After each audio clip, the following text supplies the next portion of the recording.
Uh, Thank you, and it's an honor and privilege to, although it's not needed, everyone here, I suppose, is well aware and well known of Dr. Debashish Chowdhury, who is the current president of Indian Academy of Neurology and director, professor, and head of the department of GB Pant Institute of Postgraduate Medical Education and Research, and he's also the current president of Delhi Neurological Associations, who is having I believe only the one of few person who is holding both charges at present. And he has more than 150 publications in various indexed journals, 50 chapters in books. He has edited various books, and currently he is editing a series of books for the Indian Academy of Neurology, which will be which will be presented during the Indian IN conference in Vizag this year.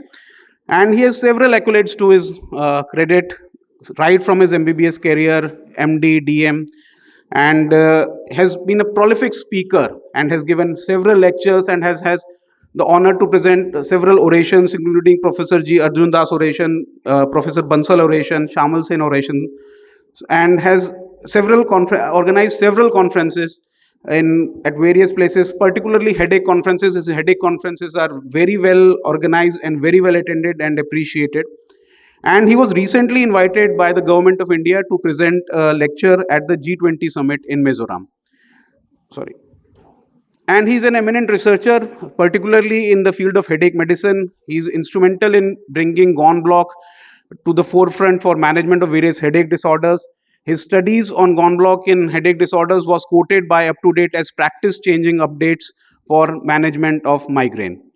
And he is also the part of 2 ICMR registries for stroke and for multiple sclerosis. He is a revered teacher. All his students adore him for his clinical acumen and analytical abilities. And he's been instrumental in overhauling the whole DM course at GB Pant Institute, and many of his residents, including me, will vouch that this change has been a welcome change. And he has been instrumental in starting the stroke unit, one of the first stroke units in a government medical hospital in North India. Besides all this academic research abilities, he is a versatile person, a man with many talents. Especially, he is interested in art, cinema, and he's the only person who can bring neurology with cinema. And he has also directed a movie, Two Sisters, which was given an award by the Indian Academy of Neurology, and has acted in various plays. So today also he's going to talk on a topic which is very unique, neurocinematics. And ladies and gentlemen, I present to you Dr. Debashish Chowdhury, my mentor, my teacher. Thank you, sir.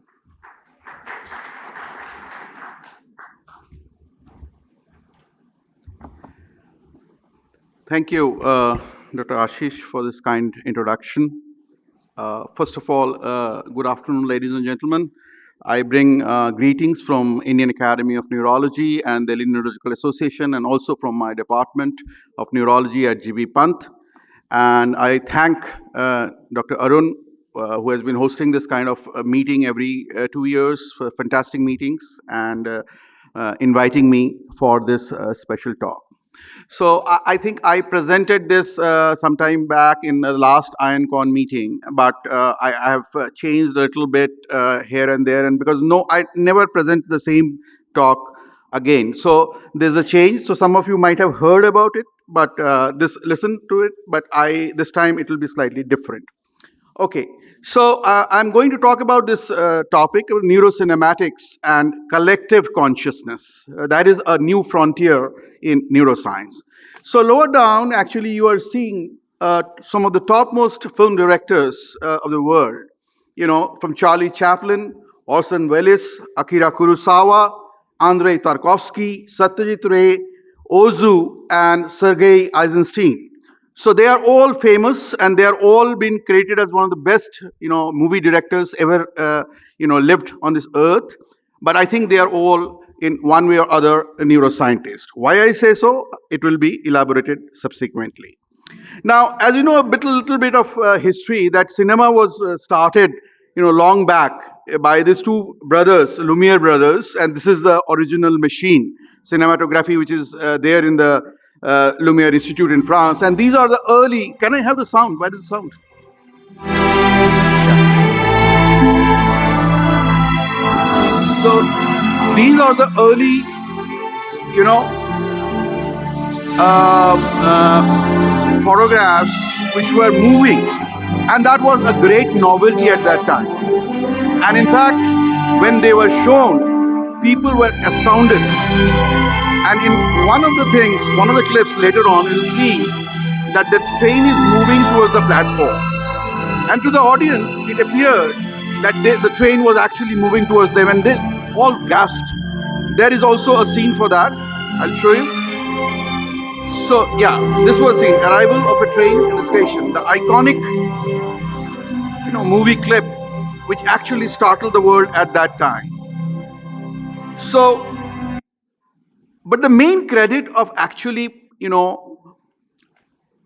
taking the idea forward was by this person called George Méliès. He was a magician, right?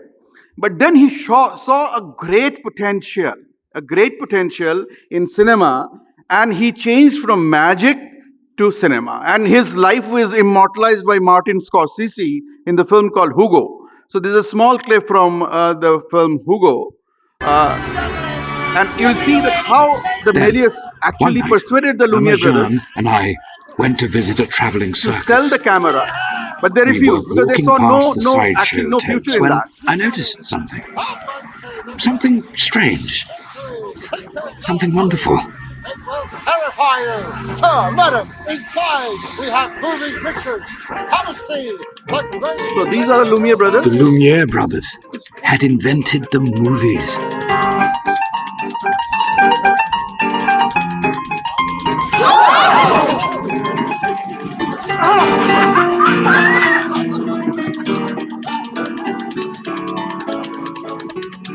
I fell in love with their invention. How could I not be part of it?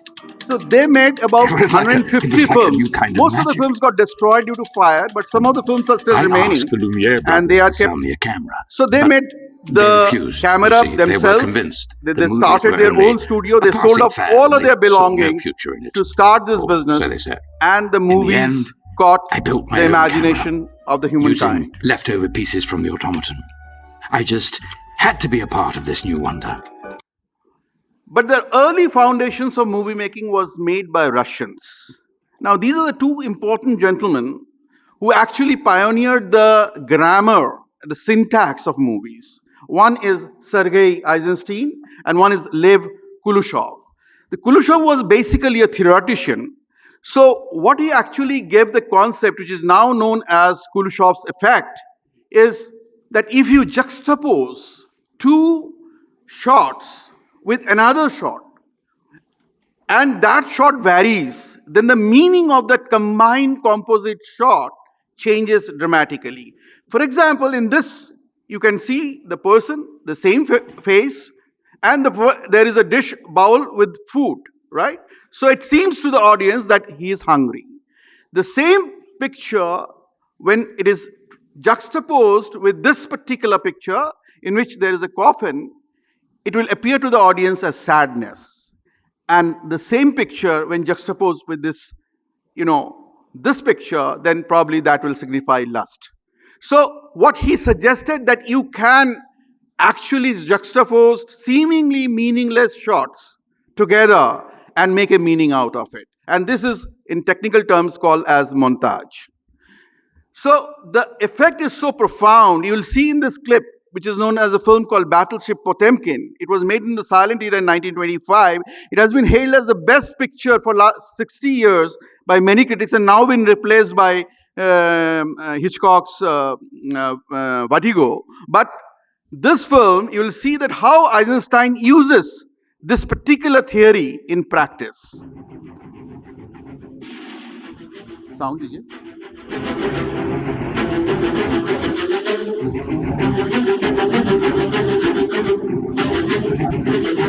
So in this, just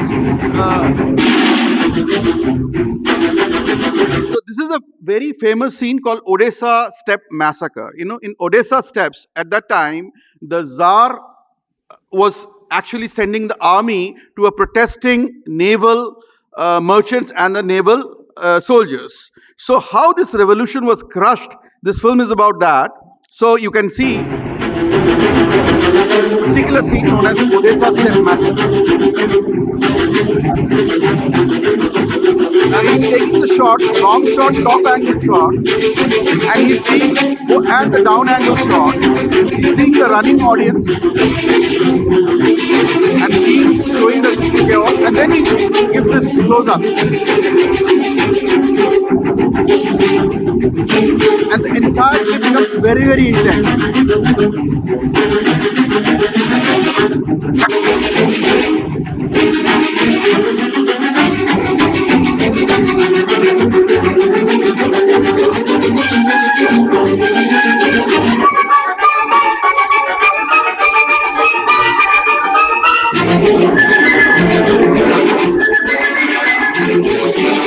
So you can again see the close-ups of the people that accentuate the emotional part of it.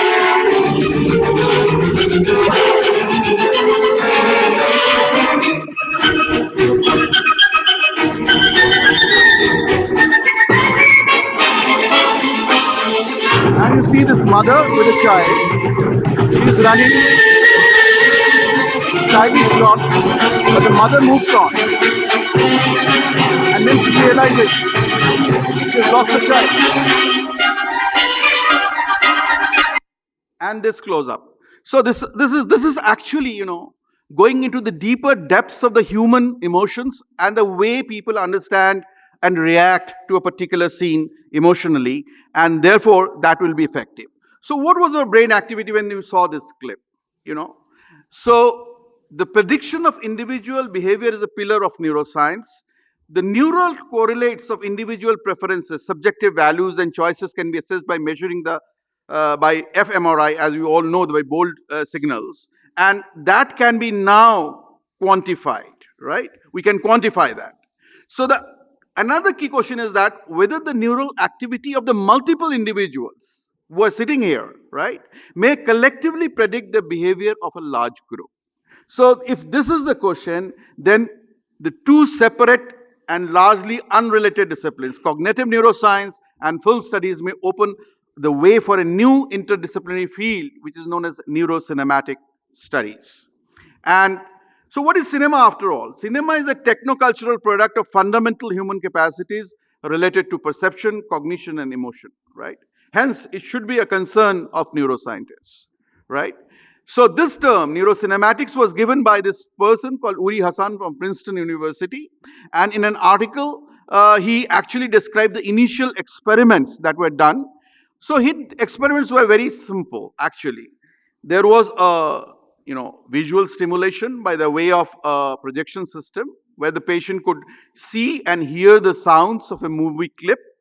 And then they would be subjected to fMRI, and then they would actually calculate the inter-subject correlation, ISC, by a method, right? And they would like to see that what has been the inter-subject correlation when showing a same movie clip in the same, with a diverse kind of population, with a diverse kind of a background.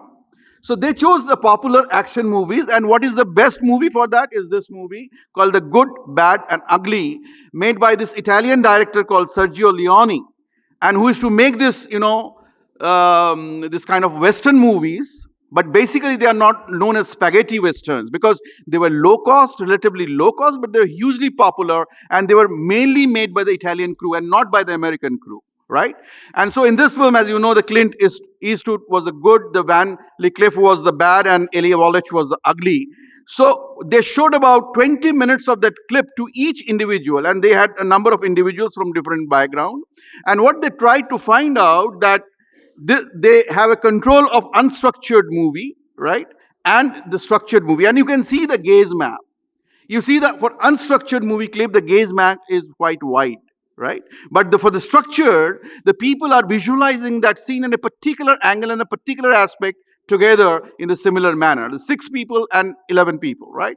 And when they tried to correlate the inter-subject correlation, they found a strong correlation in the occipital cortex and occipital cortex during the viewing of this film.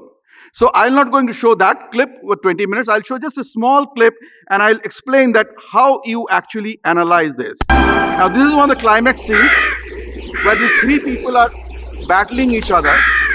and one of them has to die. So now how the director is placing the camera in order to activate your mind, in order to activate your eyes, and how you see the people in the frame. So he starts with a long shot, then he establishes the choreography, then he goes to the close-up. So the tension rises to your mind. Then he shows that somebody is slightly moving his fingers. And then he focuses on the eyes. There's quick saccade. In contrast, another saccade. Then again a focus close-up. Further, more close-ups. And quick saccades again. So that raises the tension in the mind of the people.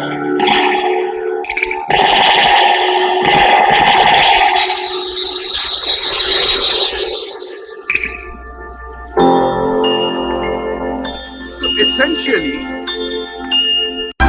with this prolonged shot, the director plays with your mind, right?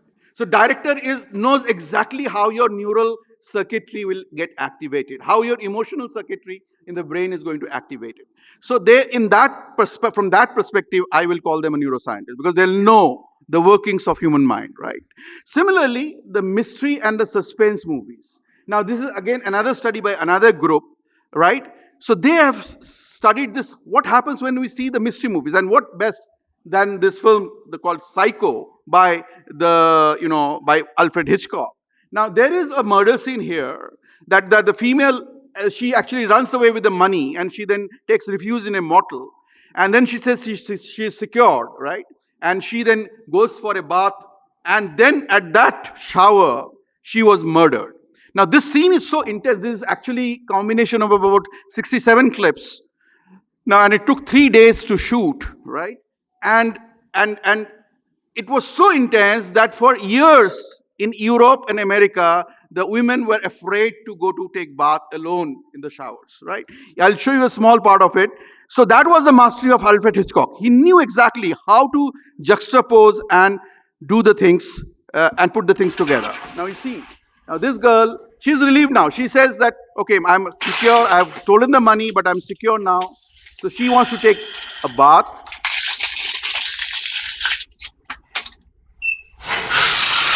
So how he builds it up? So there is a phenomenon of release.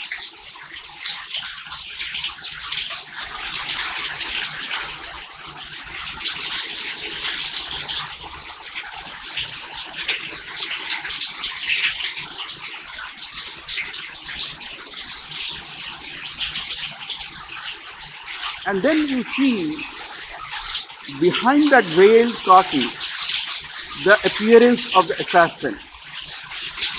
Now he doesn't show the assassin. Actually in the film, it is not shown that she is stabbed, but entire imagery is made.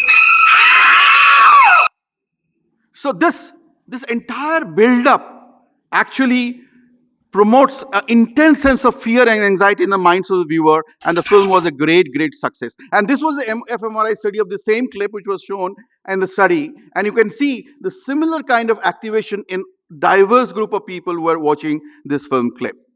Then comes the laughter and humor, another very important component. And earlier it was believed to be that this is basically the brainstem area with some component of prefrontal and the SMA areas. But then what this person does is unbelievable. One of the greatest directors, Charlie Chaplin. Now you see a film without saying much words, what he generates in your mind. Hey, go on, beat it up there. Come on, get out of here, you. Go on.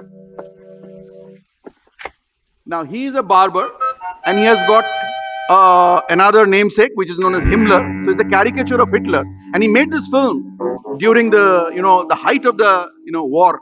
And there was ever danger that if he has been caught, he will be hanged or he will be terminated. But he made this.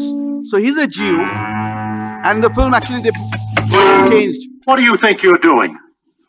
I really don't know. Well, you leave that alone. Don't be silly. I'm not silly. I appreciate that. When you talk to me, hail Hinkle and salute. Who are you anyway? I'll show you who I am.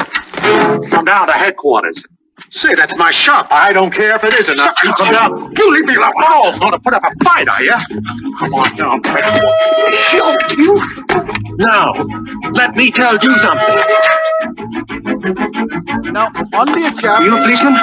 Arrest that man for assault. Come here, you digging a fat tack and a stone. Get roper. Hold him. Take him down, my lawyer. Come on. Bring it on. Why, you. Oh! Settle down. Oh, he bit my finger.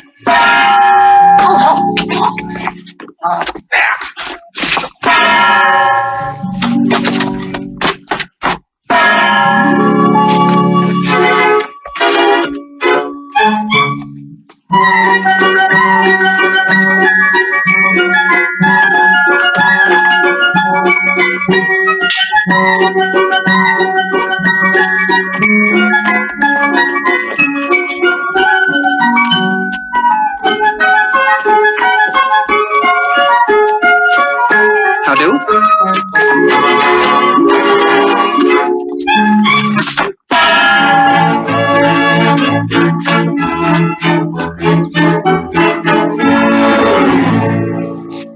So only Chaplin can make a scene out of it, such a gruesome scene, but he could make comedy out of it. So this is basically another study in which the people were studied for the humor, and you can see the large areas of our brains get activated when we see this humorous films. We see humor out of it, and therefore it is consistent. The inter-subject correlation is consistent. So therefore, we actually come to this point where we make a sense of abstractions and the context. Film is, after all, is imagination, right? And human beings are endowed with this capacity of imagination. And film can be then viewed as an extension of mind. Cognition is not just located in the brain, but is embodied and extends into the environment. And this is actually exemplified by this film by a famous director of India, Bengali director, Ritwik Ghatak. And in which, if you see a film called Meghe Dhaka Tara, that is the cloud-capped moon, cloud-capped star. Now, this is a girl which is called, acted by Supriya Chowdhury beautifully. Now, she sacrifices her life for the entire family. And then she gets tuberculosis. Her younger brother, who was a nascent musician at that time, she promotes him and he becomes a very well-renowned musician. So he admits her in an asylum. And at that time, she's abandoned. She's in that asylum. At that time, there was no treatment for tuberculosis. So he visits her and she cries out that, I want to live. I have sacrificed so much, I want to live. And so how he creates this scene, you just look at it. কিন্তু মারতে চেয়েছিলাম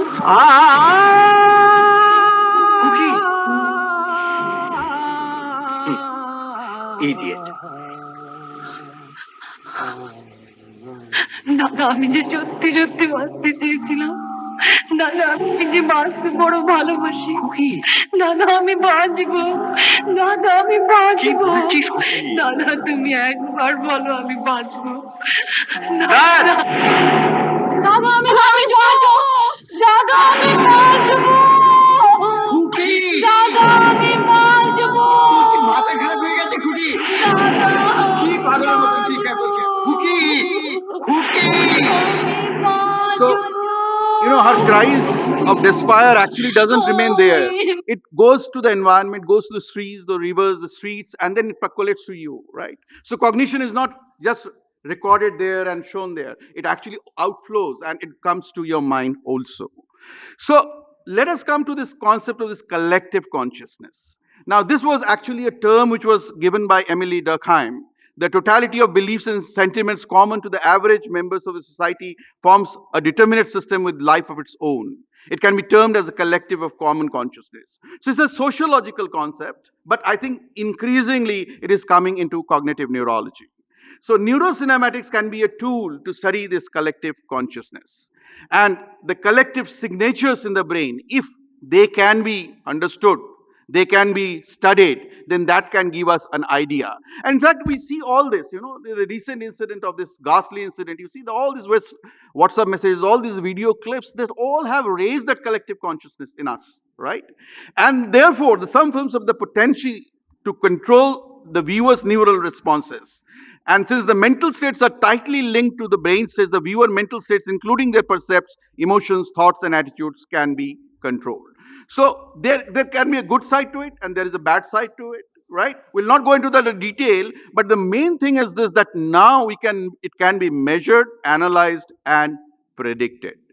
So how can you do that? One is that you can do a computer simulation. Now, this is a Deep South computer, which was initiated this year in Australia. Now, this is the largest thing. This can actually do about 228 trillion synaptic operations in a second. And what is its computing method is known as neuromorphic computing. It actually simulates the brain synaptic connections and their transmissions to compute. And therefore, this model or this kind of computers will be increasingly used in near future to predict our behavior, the way we respond to situations, what will be our habits, what will be our response to certain things. So that is one part. But they are the energy guzzlers. They take a lot of energy, right?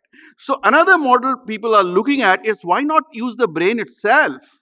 Because it is only 12 millivolt energy that you require. And so the brain organoids are being harvested. And these are actually doing the computing for artificial intelligence. And there are now papers which are actually recognizing the speech by the brain organoids. So we are moving there. We are moving there where this collective consciousness, the collective human understanding can be codified, can be measured, analyzed. And of course, you have all heard about the neural link of Elon Musk. I'll not go much in detail about that. So if the collective consciousness can be codified, quantified, and modified, then this can be a situation where we can have a set of people, with a common behavior, with a common response, right? And the variations might actually decrease. So this is again a downside of it, but something like, people, if a country wants to raise an army with the same kind of mentality, so you can do that. So there is a lot of implications out of it. In summary, I would say that cinema has evolved as one of the principal means of mass entertainment, right? Now, cinema and art form can empower, motivate, elevate. And actually, good cinema actually can make you feel up, right? And sometimes it can heal. I have got lots and lots of examples where actually cinema has healed people, right? It can be used as a form of therapy, right? Because some of these films are so inspiring that they actually change the attitude and the percepts of the persons who are viewing it. And it can, same time, it can also teach us about the brain functions, right? So this is the same film, The Great Dictator, and this is the speech, the last speech. Now what happens that this particular barber is swapped with the actual Hitler. So this person is taken as the Hitler by the soldiers, and he is made to give the speech. So in the last segment of the film, he gives speech, and it has been considered as the greatest speech, monologue in film history, and probably the most poignant recorded speech. And I think it is still relevant today. You hear it and think that what parts of your brain are getting activated by listening to this speech. I'm sorry, but I don't want to be an emperor. That's not my business. I don't want to rule or conquer anyone. I should like to help everyone if possible. Jew, Gentile, black man, white. We all want to help one another. Human beings are like that. We want to live by each other's happiness, not by each other's misery. We don't want to hate and despise one another. In this world, there's room for everyone, and the good earth is rich and can provide for everyone. The way of life can be free and beautiful, but we have lost the way. Greed has poisoned men's souls, has barricaded the world with hate, has goose-stepped us into misery and bloodshed. We have developed speed, but we have shut ourselves in. Machinery that gives abundance has left us in want. Our knowledge has made us cynical, our cleverness hard and unkind. We think too much and feel too little. More than machinery, we need humanity. More than cleverness, we need kindness and gentleness. Without these qualities, life will be violent, and all will be lost. The aeroplane and the radio have brought us closer together. The very nature of these inventions cries out for the goodness in men, cries out for universal brotherhood, for the unity of us all. Even now, my voice is reaching millions throughout the world. Millions of despairing men, women, and children, victims of the system that makes men torture and imprison innocent people.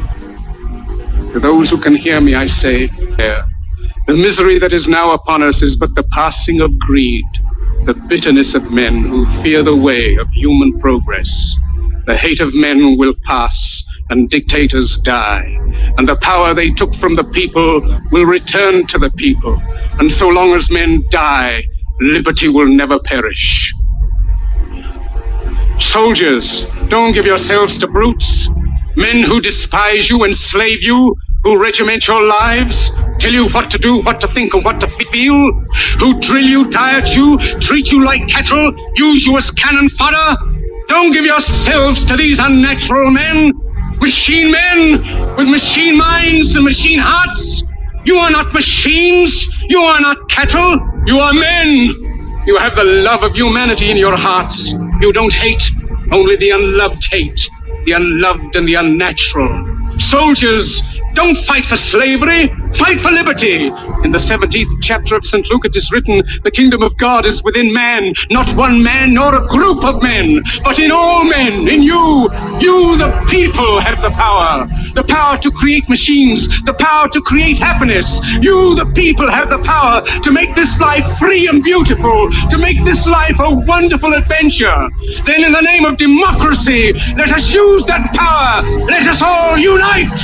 Let us fight for a new world, a decent world, that will give men a chance to work, that will give youth a future and old age a security.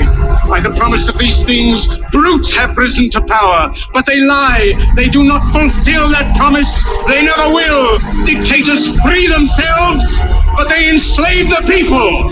Now let us fight to fulfill that promise. Let us fight to free the world, to do away with national barriers, to do away with greed, with hate and intolerance. Let us fight for a world of reason, a world where science and progress will lead to all men's happiness. Soldiers, in the name of democracy, let us all unite! Thank you. I'm Very sorry. much for your